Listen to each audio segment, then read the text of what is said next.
Hello hi everyone. तो कैसे हैं आप लोग? आई थिंक सब लोग बढ़िया होंगे, स्वस्थ होंगे, मस्त होंगे बिल्कुल। तो बढ़िया और मस्त रहना ही चाहिए। देखिए गर्मी बहुत ज़्यादा हो रही है, मतलब बढ़ गई है कह सकते हैं।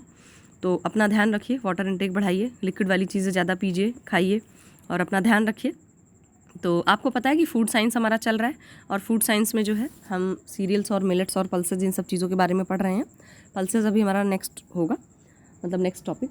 तो अभी हम इसके बारे में पढ़ रहे हैं। इसके पहले हमने गेहूं के बारे में पढ़ा था, अनाजों की संरचना पढ़ी थी। आज हम लोग थोड़ा सा चावल और मिलेट्स के बारे में पढ़ेंगे। तो चलिए, आपको पता है ये वीडियो आपकी TGT, PGT, LT, GIC, net और जीडीसी वगैरह का जो एग्ज़ाम होता है उन सभी एग्जाम्स के लिए आपके लिए हेल्पफुल होगी। तो चलिए बिना किसी देर के हम स्टार्ट करते हैं। आप सभी को गुड मॉर्निंग। तो जो लोग जग रहे हैं वो बिल्कुल जग जाएँ, सॉरी मतलब जो लोग सो रहे हैं वो जग जाएँ, जो लोग जग रहे हैं वो लोग तो जग ही रहे हैं। जो लोग जग जाएँ वो लोग वीडियो देखना स्टार्ट करें, ये कह सकते हैं, या ये कहा जा सकता है, आप कह सकते हो। तो चलिए, ग्रीन टी या लेमन टी कह सकते हो आप इसको। लेमन टी इसके पहले भी हमने इसको पिया था, तो इसको बनाइए, पीजिए। सुबह के टाइम यही ज़्यादा हेल्दी होती है। तो अभी तो मेरे जुकाम है तो मैं तो इसी का भरपूर सेवन कर रही हूँ बिल्कुल। तो चलिए फिर बिना किसी देर के या बिना अपने वक्त को ज़ाया किए हुए अपने जो है हम पढ़ाई पे आते हैं और फटाफट अपना डिस्कस करना स्टार्ट करते हैं। सबसे पहले देखिए चावल है। चावल क्या है, कहाँ का चावल का उपयोग, मतलब कहाँ कहाँ होता है।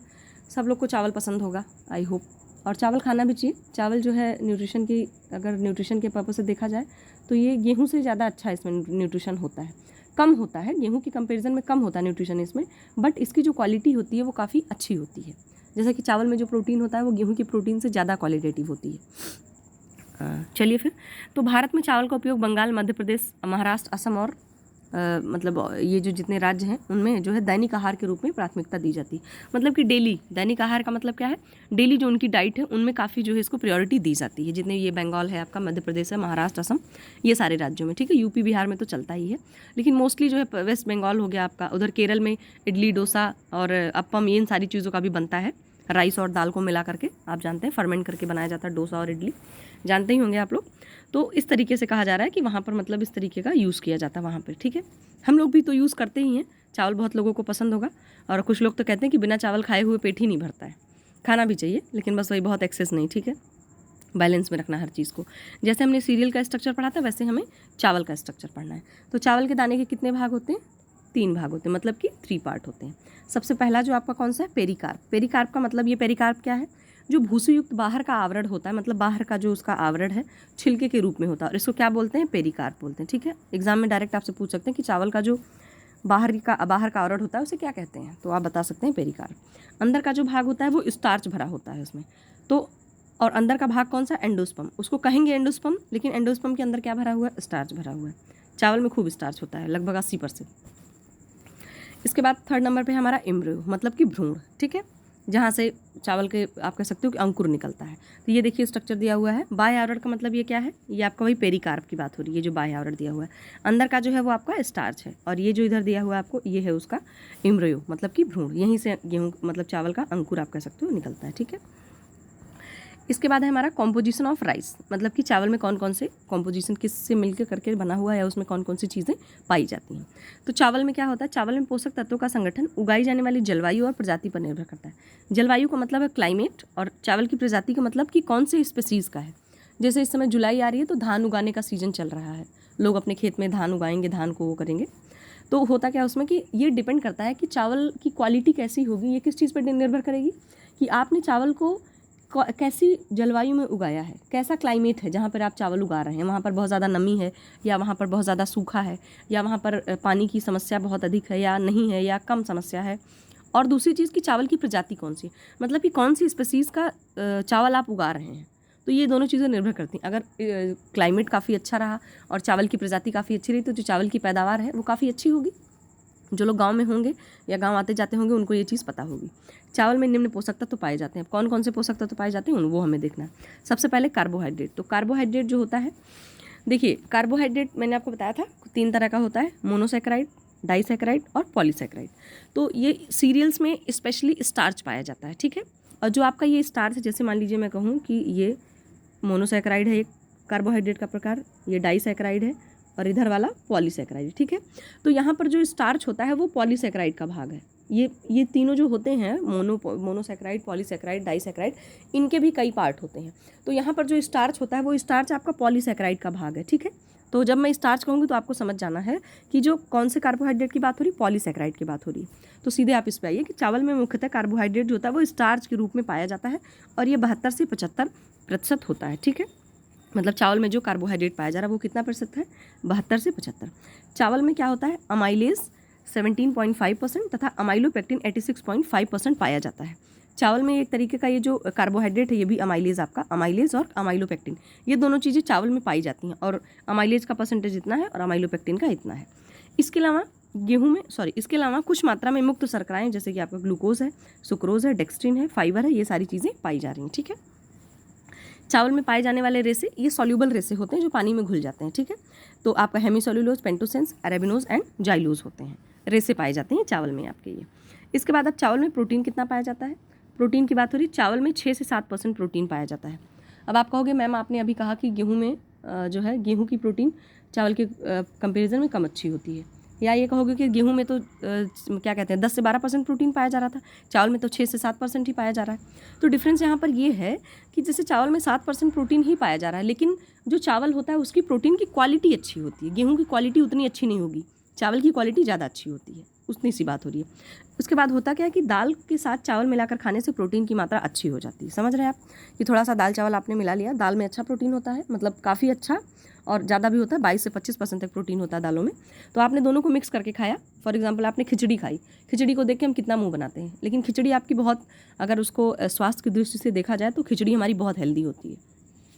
इसके बाद चावल में मुख्य रूप से ग्लूटिनिन प्रोटीन को आर्जिन नाम से जाना जाता है, आर्जिनिन ठीक है, जो ग्लूटिनिन प्रोटीन है वो प्रोटीन को आर्जिनिन के नाम से जाना जाता है, किसमें, चावल में, ठीक है।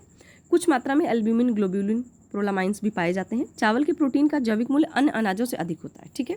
मैंने आपको क्या बताया कि गेहूं में ज़्यादा प्रोटीन तो पाया जाएगा, लेकिन जो बायोलॉजिकल वैल्यू होगी, जैविक मूल्य का मतलब है बायोलॉजिकल वैल्यू, तो जो आपके अन्य सीरियल्स होते हैं उनसे अधिक पाया जाता है चावल, मतलब चावल में। इसके बाद चावल में आपका आर्जिनिन अमाइनो एसिड पाया जाता है, वही जब आर्जिनिन प्रोटीन है तो आर्जिनिन अमाइनो एसिड आपका पाया जाएगा, ठीक है। इसके बाद चावल की जो प्रोटीन का जैविक मूल्य है, मतलब उसकी उपलब्धता का जो प्रतिशत है वो 80% है। कितना है, 80 है चावल में, जबकि गेहूं का 66 ही है और मक्के का 50 है, ठीक है। अब चावल में मिनरल्स कितने पाए जाते हैं, मतलब जो खनिज तत्व हैं। पॉलिश चावल में कैल्शियम और आयरन कम, जो पॉलिश चावल हम खाते हैं बिल्कुल वाइट चमकता हुआ मार्केट से आप लेकर के आते हैं, उसमें कैल्शियम और आयरन का जो कंटेंट मतलब मात्रा होती है वो कम होती है, लेकिन रंगीन चावल में आयरन की मात्रा अधिक होती है। रंगीन चावल से यहाँ पर मतलब है जो पर बॉइल्ड राइस होता है, मतलब आपका अर्ध उबला चावल, जिसको हम आम भाषा में भुजिया चावल भी कह सकते हैं। और आपने देखा होगा एक और कौन सा चावल यूज़ किया जाता है, रेड कलर का होता है, पूजा वगैरह में यूज़ किया जाता है, उसकी बात यहाँ पे हो रही है। तो उन सब में आयरन की मात्रा, और या आप ये कह सकते हो कि काफ़ी अच्छा पोषक तत्व उसमें पाया जाता है। विटामिन कौन से होते हैं चावल में, विटामिन B1, मैंने आपको बताया कि जो चावल की ये जो चावल का हमने देखा था, ये जो इसकी बाहर वाली लेयर है ये, इसमें ही विटामिन B1 पाया जाता है, ठीक है। इसके बाद निकोटिनिक अम्ल, मतलब कि विटामिन B3 आपका निकोटिनिक अम्ल जो है पर्याप्त मात्रा में होता है, ठीक है। इसके बाद विटामिन ई भी चावल में बहुत कम पाया जाता है। जो विटामिन ई है, विटामिन ई जैसे देखिए अनाजों के अंकुर में ही पाया जाता है, तो अब चावल को हम कहाँ से अंकुरित कर सकते हैं, है ना, तो इस वजह से कह सकते हैं आपकी विटामिन ई कम पाया जाता है। चावल में अमाइलेजेस, प्रोटीएजेस, लाइपेजेस, ऑक्सीडेज और फिनोलेजेस आदि पाए जाते हैं, ठीक है। रंगीन चावल में जो मतलब कलरफुल चावल होते हैं, अब रंगीन चावल का मतलब यहाँ लाल पीला हरा चावल से बात नहीं हो रही है, वही चावल मैंने आपको बताया ना कि जैसे जो पर बॉइल्ड राइस हैं और वो लाल वाला चावल जो पूजा में लगता है, आपने हो सकता देखा हो कभी, तो उन चावल में एंथोसाइनिन एवं कैरोटीनॉइड पिगमेंट पाया जाता है। ये जो आपका एंथोसाइनिन है और जो आपका कैरोटीनॉइड है, ठीक है, ये सब क्या करते हैं, ये सब चावल के कलर को मतलब पिगमेंट देते हैं, वर्ग क्या बोलते हैं इसको कि हिंदी में याद नहीं आ रहा मुझे, मतलब इसको कलर पिगमेंट कहा जाता है कि इन्हीं की वजह से, एंथोसाइनिन और कैरोटीनॉइड की वजह से चावल में जो है कभी कभी जैसे आपका कैरोटीनॉइड है ये हल्का येलो कलर दे सकता है चावल को, लाइट येलोइश टाइप का आप कह सकते हो, और जो आपका एंथोसाइनिन है वो थोड़ा, वो जो लाल चावल मैं आपको बता रही हूँ उसकी बात हो रही है, ठीक है। इसके बाद है भारत में निम्न प्रकार के चावल ध्यान से तैयार किए जाते हैं। कौन कौन से, एक होता है आपका अरवा चावल जिसको हम लोग अनहुल राइस बोल रहे हैं, उष्णा चावल का मतलब पैराबॉइल्ड राइस, मशीन का कुटा चावल, पॉलिश्ड राइस, और परिवर्तित चावल मतलब कि कन्वर्टेड राइस, ठीक है। तो यहाँ पर जो आपका ये सब अरवा चावल है आप जानते हैं जो नॉर्मल हम खाते हैं वो चावल होता है। मशीन का कुटा चावल मतलब पॉलिश्ड राइस, चावल को कूटने के बाद जो है उसको पॉलिश कर दिया जाता है, उसके ऊपर की जो भूसी वाली थोड़ी बहुत लेयर होती है वो भी हटा दिया जाता है, चावल बिल्कुल फ्रेश चमकता हुआ आपको हाथ में आता है, ठीक है। और परिवर्तित चावल का मतलब जैसे कोई मान लीजिए कि यही चावल आपका है पर बॉइल्ड राइस है, तो नॉर्मल तरीके से उसको हमने थोड़ा सा बदल दिया, ठीक है। अब इसमें परबॉइल्ड राइस के बारे में हम थोड़ा सा पढ़ेंगे कि परबॉइल्ड राइस आखिर बनता कैसे है। ये नेट के एग्जाम में आपसे इसकी स्टेजेस पूछ ली जाती हैं कि इसको सीक्वेंस में लगाइए या इसकी स्टेजेस क्या हैं। तो सबसे पहले क्या है, जो धान होता है, धान सभी ने देखा होगा, 1 से 2 दिन तक भिगोकर इसको आधा उबाल दिया जाता है। जो धान होता है पहले उसको 1 से 2 दिन भिगोएंगे, फिर उसको क्या करेंगे, उबाल देते हैं, पानी में भर के उसको नीचे से गैस पे रख के उसको उबाल दिया जाता है। इसके बाद इन्हें धूप में डाल देते हैं, सूख जाता है बिल्कुल। सुखाने के बाद फिर इनको कुटवा दिया जाता है, ठीक है। इसके बाद इस प्रकार से जब जो चावल बस इसको क्या कहते हैं, कूटने के बाद इसको मतलब अपना यूज़ में लाया जाएगा। आप जैसे उसको उबाल के यूज़ करना चाहें, कुछ भी करना चाहें। इस प्रकार से तैयार चावल का ना तो रंग बदलता है और ना ही इसके पोषक तत्व तो पानी में घुलते हैं। इसके पोषक तत्व तो पानी में नहीं घुलते हैं तो जाते कहाँ हैं, क्यों? क्योंकि आपने इसको 2 दिन तक भिगोया हुआ था और इसके बाद आपने उबाल दिया, तो जितने इसके न्यूट्रिएंट्स थे सब कुछ धान ने अपने अंदर सोख लिया, ठीक है, और आपने उसको सुखा भी दिया, तो जितने भी न्यूट्रिएंट्स थे वो सारे चावल के अंदर एब्जॉर्ब हो चुके हैं। इसमें उपस्थित तत्व विटामिन उसके अंदर मिल जाते हैं और इसे परबॉइल्ड राइस कहते हैं, मतलब कि उसना चावल आप कह सकते हो या अर्ध उबला चावल आप कह सकते हैं, ठीक है। एडवांटेज ऑफ परबॉइल्ड राइस, वही जो हम अभी पढ़ रहे हैं, उसका फ़ायदा क्या है। इसमें क्या होता है, भूसी निकालना आसान हो जाता है। बिल्कुल सही बात है कि जब आप इसको उबाल देते हैं तो आधी भूसी इसकी बिल्कुल आप कह सकते हो मतलब भूसी इसकी फट जाती है, चावल बड़े आसानी से निकल जाता है बाहर। मिलिंग प्रक्रिया के दौरान चावल जो होता है वो टूटने से बच जाते हैं। जब उसको कुटवाया जाता है तो चावल क्या होता है, उसके दाने टूटने से बच जाते हैं। इसके बाद बाह्य परत में उपस्थित जो प्रोटीन होता है वो नष्ट नहीं होने पाता है और फफूंद भी नहीं लगती है। समझ रहे हैं आप, फफूंद भी नहीं लगने पाती इसको। इसके बाद धान को भिगोने की प्रक्रिया से जो बी विटामिन होते हैं वो पानी में घुलकर दाने में सूख जाते हैं। मैंने क्या बताया कि उसको हम भिगो देते हैं तो जितने पानी में जो आपका बी विटामिन है वो घुल जाता है तो दाने सोख लेते हैं, क्योंकि पानी उसी पानी में फिर हम इसको उबाल भी देते हैं तो जो बी विटामिन है वो नष्ट नहीं होने पाता है। अर्ध उबला चावल बनाने से ग्लूटिनस नहीं होता है, उससे चिपकता नहीं है। जो आपका ये ग्लूटिनस है ये चीज़ों में एक तरीके का आप कह सकते हो चिपकने वाला शब्द, मतलब चिपकने की विशेषता को दिखाता है। तो जब इसको हम उबाल देते हैं तो क्या होता है, फिर चिपकने वाला कोई इस तरीके का उसमें नहीं रह पाता है। इसके बाद हमारा फूड प्रोडक्ट ऑफ राइस, मतलब कि जो चावल है उससे कौन कौन से खाद्य पदार्थ बनाए जाते हैं। तो सबसे पहले क्या होता है, चावल का जो स्टार्च बनाया जाता है उसका उपयोग कस्टर्ड और आइसक्रीम इन सब चीज़ों को बनाने में किया जाता है, ठीक है। किसमें, कस्टर्ड और आइसक्रीम बनाने में। और जो चावल की भूसी का उपयोग होता है उसको आहारीय रेशे के रूप में उपयोग किया जाता है और जो कि पाचन तंत्र में सहायक होता है। एक चीज़ और आपको बता दूं मैं कि जो चावल की भूसी होती है जिसको राइस ब्रान ऑयल बोलते हैं, आपने सुना होगा मार्केट में, तो जो चावल की भूसी होती है उनमें से उनका जो है ऑयल भी बनाया जाता है। जो हार्ट डिजीज़ वगैरह जिनको होती है, हाइपरटेंशन होता है, डायबिटीज़ वाले लोगों के लिए, उनके लिए बड़ा हेल्दी माना जाता है। उसमें काफ़ी एसेंशियल जो फैटी एसिड होते हैं, आपकी आवश्यक वशीय अम्ल, वो काफ़ी अच्छी मात्रा में होते हैं। तो चावल की भूसी से अब तेल भी बनाया जाने लगा, ठीक है, आपको ये चीज़ पता होनी चाहिए। इसके बाद है क्या है, चावल से बने खाद्य पदार्थ जो होते हैं पफ्ड राइस। पफ्ड राइस का मतलब वही जो लैया आप खाते हैं घर में। इसके बाद बासमती चावल हो गया आपका, ओट्स हो गया, इसके बाद आपका वो चिवड़ा हो गया, मतलब राइस फ्लेक्स की बात हो रही है। और खीले बनाई जाती है। खीले मतलब जो हम दिवाली में नहीं खाते हैं, धान को भून दिया जाता है और वाइट होता है वो, उसकी बात हो रही है। ये सारे प्रोडक्ट बनाए जाते हैं। चावल का उपयोग इडली, डोसा, ढोकला, पुलाव, खीर आदि बनाने में किया जाता है। ये तो सभी को पता है, ये सारी चीज़ें बनाई जाती हैं, ठीक है। नेक्स्ट है हमारा ओट्स। अब जैसे हमने पढ़ा ना कि चावल से ओट्स भी बनाए जाते हैं, तो ओट्स कैसे बनते हैं ये काफ़ी इंपॉर्टेंट है और एग्जाम में पूछा भी जाता है, तो मैंने इसको यहाँ ऐड कर दिया है। देखिए होता क्या है कि ओट्स का जो उत्पादन होता है आपका यूएसए, कनाडा, रसिया में किया जाता है। भारत में इसका प्रयोग हरे चारे के रूप में किया जाता है। हरे चारे मतलब कि गाय को खिलाने के लिए जो चारा वगैरह खाती हैं गैया और वो सब, उनके लिए यूज़ किया जाता है। इसमें क्या होता है, अब जो आपका ओट्स है इसमें कौन कौन सी चीज़ें होती हैं, बी विटामिन होते हैं, बी ग्रुप के जितने विटामिन होते हैं सब होते हैं। वाटर सोल्यूबल फाइबर पाए जाते हैं, मतलब जल में घुलनशील रेशे, और ये रेशे क्या होते हैं, बीटा ग्लूकॉन्स होते हैं, ठीक है। डायबिटीज़ वाले लोगों के लिए या हाइपरटेंशन या हार्ट डिजीज़ के लोग जो लोग होते हैं उनके लिए जितने भी आप उनको वाटर सोल्यूबल फाइबर अगर आप उनको दे रहे हो, है ना, तो उनके हेल्थ के लिए वो बहुत अच्छा होता है। क्योंकि होता क्या है कि ब्लड होता है, आप कह सकते हो कि उसकी थिकनेस बढ़ने लग जाती है। और जो रेसे होते हैं, तो रेसे जो है जो जितने भी आप कह सकते हो कोलेस्ट्रॉल वाली चीज़ें हैं या ग्लूकोज का लेवल बढ़ा हुआ है, तो रेसे जो है एब्जॉर्व करने का काम करते हैं, मेंटेन करते हैं, है ना। तो ये जो ओट्स होता है डायबिटीज़ वालों को, इन सब चीज़ों को इन लोगों को देने से काफ़ी मतलब हेल्पफुल होता है और हेल्दी भी होता है उनके लिए। और दूसरा क्या है, ये लो ग्लाइसेमिक डाइट होती है। लो ग्लाइसेमिक का मतलब ये होता है कि इसमें जो कार्बोहाइड्रेट का एक ये क्या कहते हैं इंडेक्स होता है, जिसमें मापा जाता है कि कार्बोहाइड्रेट का क्या इसमें मतलब प्रतिशत है, आप ये कह सकते हो।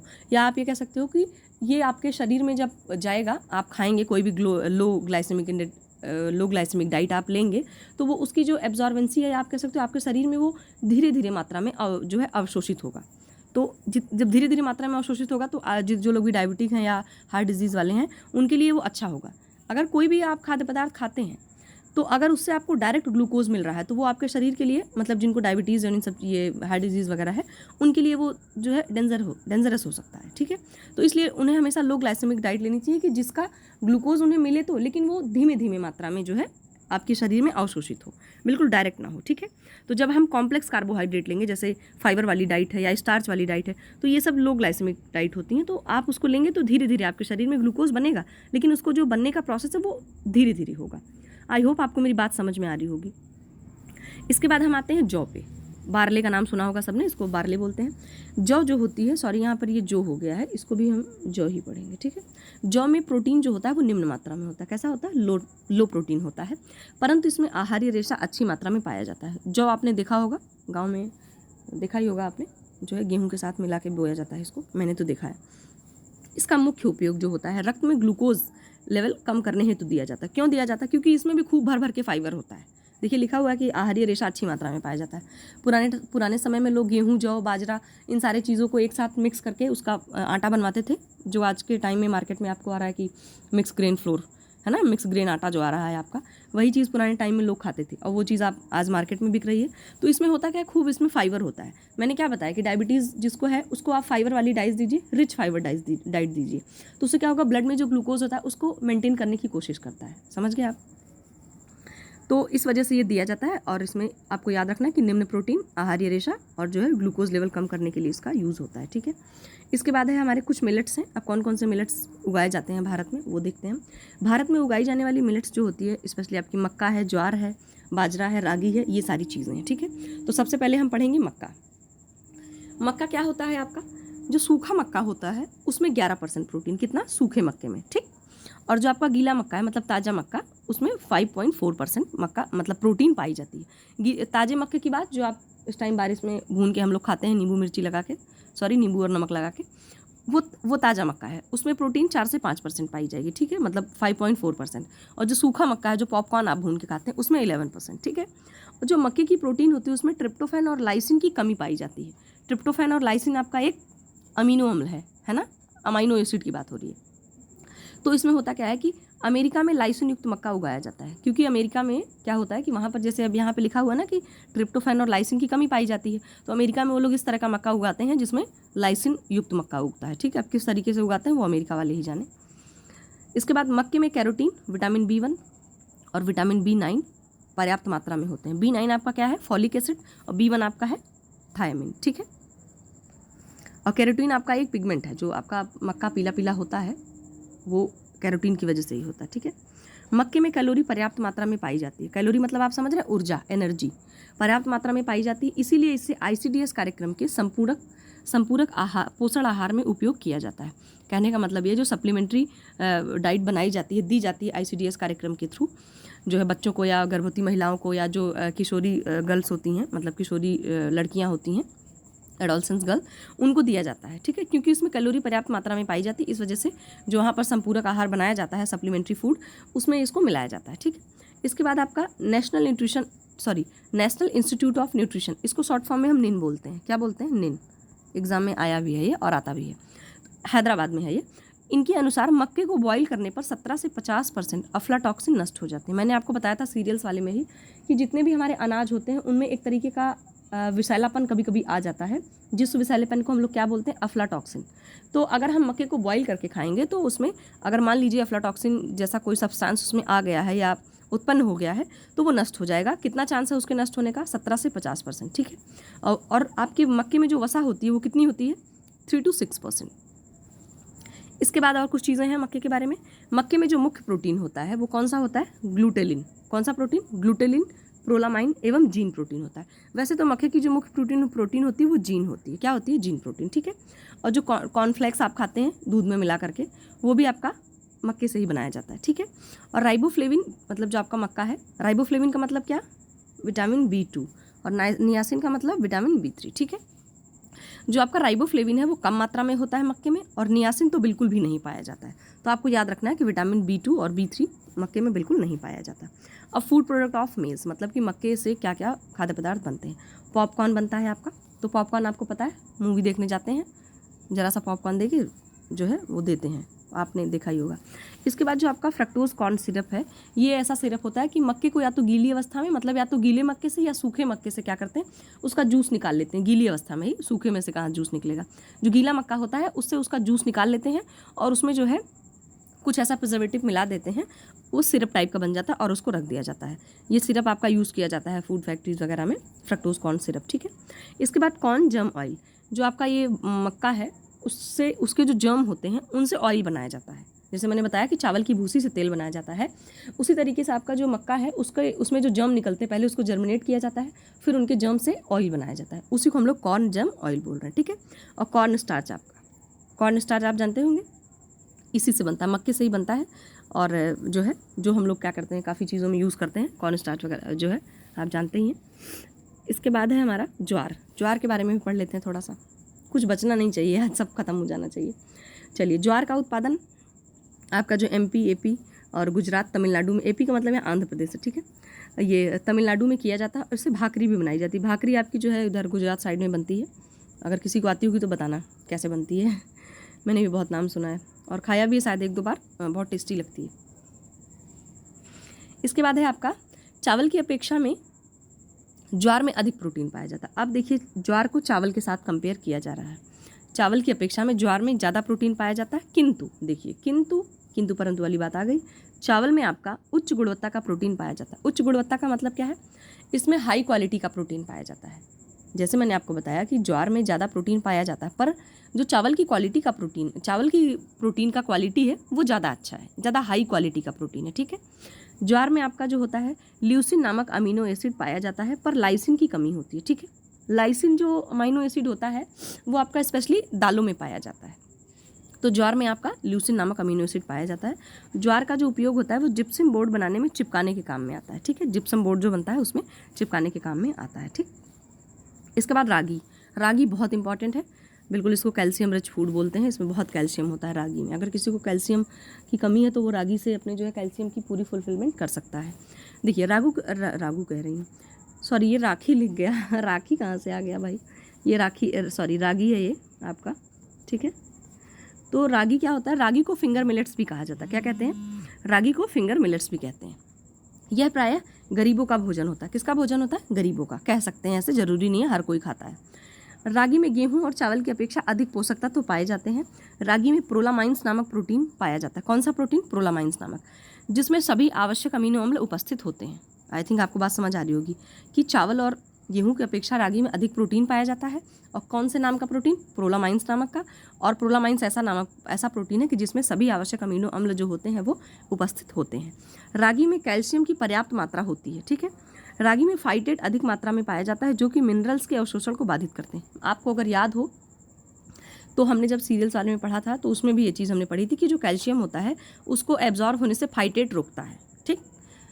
तो अगर हम उसको जर्मिनेट करके या थोड़ा सा बॉईल करके या भिगो करके सोक करके चीज़ों को खाएं तो हम जो है फाइटेट क्या कर सकते हैं, फाइटेट जो है थोड़ा कम हो सकता है और कैल्शियम की एब्जॉर्बेंसी आपके शरीर में बढ़ सकती है। तो आप ये कह सकते हो कि रागी में कैल्शियम तो पर्याप्त मात्रा में होता है, लेकिन फाइटेट भी अधिक मात्रा में पाया जाता है, जो कैल्शियम को एब्जॉर्ब होने से रोकता है, लेकिन इतनी ज़्यादा मात्रा में होता है कि जितना वो थोड़ा बहुत रोकता है उसको किनारे कर देता है, चलो भाई हटो, हमें एब्जॉर्ब होने दो, हम बहुत अधिक मात्रा में है। तो आप ये कह सकते हो कि कैल्शियम जो होता है फाइटेट के ऊपर भारी पड़ सकता है, ठीक। इसके बाद है आपका बाजरा। बाजरा का उत्पादन भारत में अधिक होता है। बाजरा आप देखते होंगे कि क्या बोलते हैं, जो ये पशु होते हैं, मतलब जो घर में गाय पालते हैं, उन लोगों को बाजरा खिलाया जाता है। हरे हरे पेड़ होते हैं बाजरे का, जो है देखा होगा आप लोगों ने। भारत में बाजरा का उत्पादन अधिक होता है। कहाँ पर, भारत में उत्पादन अधिक हो रहा है, ठीक। इसमें गेहूं के समान प्रोटीन होता है, जिसमें tryptophan, lysine, methionine amino acid पाया जाता है। कितने सारे अमाइनो एसिड हैं बाजरे में, आप देख लीजिए। इसके अलावा बाजरे में आयरन, विटामिन B1, ये BE कहाँ से आ गया, अच्छा ठीक है, हाँ यहाँ पर ये विटामिन B2 है और B3 है, ठीक है। सॉरी यहाँ पर BE हो गया है, ये आज बड़ी मिस्टेक हो गई है। तो आपका ये विटामिन B1 और B2 और B3, ठीक है, ये आप ध्यान रखना, इसको नोट कर लेना। B1, B2, B3 प्रचुर मात्रा में पाया जाता है। इसके बाद जो आपका वसा है 5 से 6% पाई जाती है, किसमें, बाजरे में। और मिनरल्स में आपके कैल्शियम पाया जाता है। और जो कार्बोज होता है बाजरे में वो 67% पाया जाता है।